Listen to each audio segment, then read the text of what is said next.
شرک کے بعد بڑا ظلم فرض نماز کا ترک ہے. جو پیچھے کھڑا ہے وہ کتنی نمازیں پڑھتا ہے؟ 3 نمازیں. کل میرے پاس ایک آئے اور یہ ہمارے گھر میں بڑی سخت بیماری ہے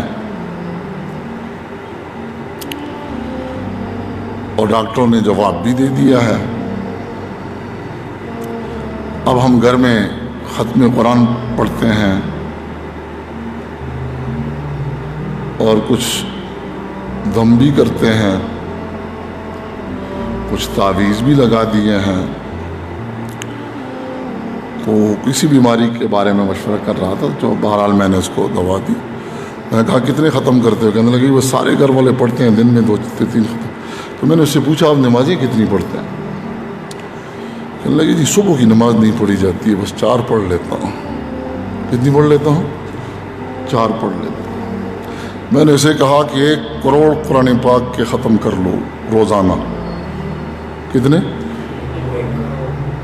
اور 1 کروڑ دیگیں پکا کر اللہ کے راستے میں تقسیم کر دو. ایک فرض نماز کا مداوع نہیں ہو سکتا, وہ نفل ہے اور یہ فرض ہے. نفل جتنا بڑا ہو جائے یہ فرض کو نہیں پہنچ سکتا. اور اسی قرآن میں نماز کے بارے میں سینکڑوں مرتبہ حکم ہے, 700 مرتبہ. کتنی مرتبہ ہے؟ جس نے ایک نماز چھوڑی اس نے قرآن پاک کے 700 حکموں کو پاؤں کے نیچے مسل دیا. سے میں نے کہا آپ ان الفاظ کی تلاوت تو گھر میں کر رہے اور اس حکم کو پاؤں کے نیچے مسل رہے, تو اب بتاؤ برکت کیسے آئے گی؟ جہاں ایک آدمی فرض نماز نہ پڑھے 70 گھروں پر اس کی نحوست رہتی ہے.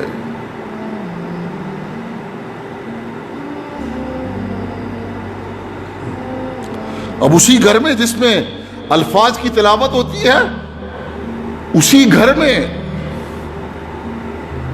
قرآن کے احکام کو ذبح کیا جاتا ہے.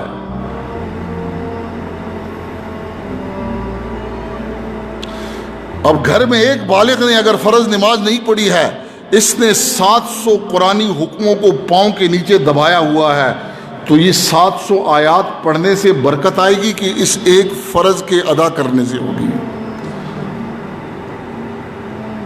ہاں, فرض کو قائم کرنے کے بعد پھر نوافل پر آ جاؤ, پھر تلاوت پر آ جاؤ, دیکھو گھر میں کیا خیر اور برکتیں آتی ہیں. وَتَبَارَكَ اسْمُكَ, اللہ کے نام میں بھی برکت ہے, اللہ کے کلام میں بھی برکت ہے, لیکن اللہ کے حکم میں جو برکت ہے وہ کسی اور بات میں نہیں ہو سکتی. نبی موجود تھا احد میں, احد میں نبی موجود تھا, سارے قرآن پڑھنے پڑھانے والے بھی موجود تھے.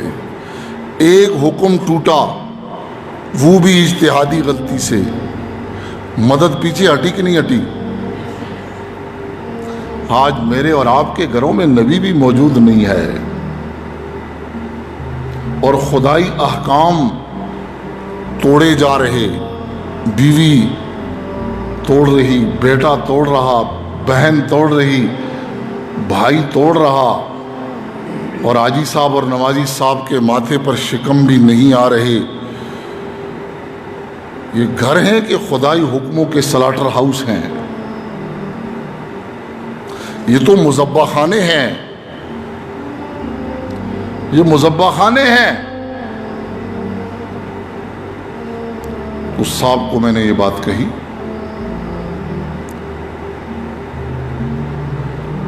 اس دھوکے اور فریب سے نکلو, یہ نورانی ہتھ کنڈے کے اندر آپ کو شیطان نے ڈال دیا ہے. جی صبح کی نماز نہیں ہوتی. میں نے کہا یہ ساری تلاوت ایک آپ کی صبح کی نماز کی نحوست کو نہیں دور کر سکتی. پھر گھر میں اور کتنے ایسے ہوں گے, کتنی لڑکیاں, کتنے لڑکے.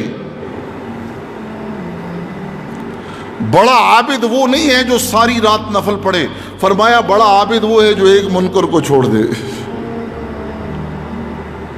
گھر میں کتنے منکرات ہیں. ہماری آنکھوں کے سامنے ہو رہے، ہمارے ماتھے پر شکم نہیں آ رہی. یہ گھر میں جو اپنے وظیفے اور اپنے ذکر اور اپنی تلاوتوں اور اپنی عبادات پر مطمئن ہو کر بیٹھ جاتے ہیں، یہ بھی بڑے دھوکے میں ہے. کیونکہ یہ سارے ایک جہاز کے سوار ہیں، یہ سارے ایک جہاز کے سوار ہیں. جہاز کے دو حصے ہوں، ایک اوپر اور ایک نیچے والے جہاز میں سوراخ کریں اور اوپر والے تماشا کرتے رہیں. تو جب جہاز غرق ہوگا تو پھر کیا ہوگا؟ تو یہ جو منکر کر رہا ہے، یہ آپ کا بیڑا غرق کر رہا ہے. بے نماز نمازی کا بیڑا غرق کر رہا ہے. یہ حرام کھانے والا حلال کھانے والے کا بیڑا غرق کر رہا ہے، اگر حلال کھانے والا اس کے ہاتھ کو نہیں روکتا حرام سے. یہ نماز پڑھنے والا گھر کے اندر نماز کا مذاکرہ نہیں کرتا ان بے نمازوں سے، تو یہ نماز نہ پڑھنے والا اس نمازی کا بیڑا غرق کر رہا ہے.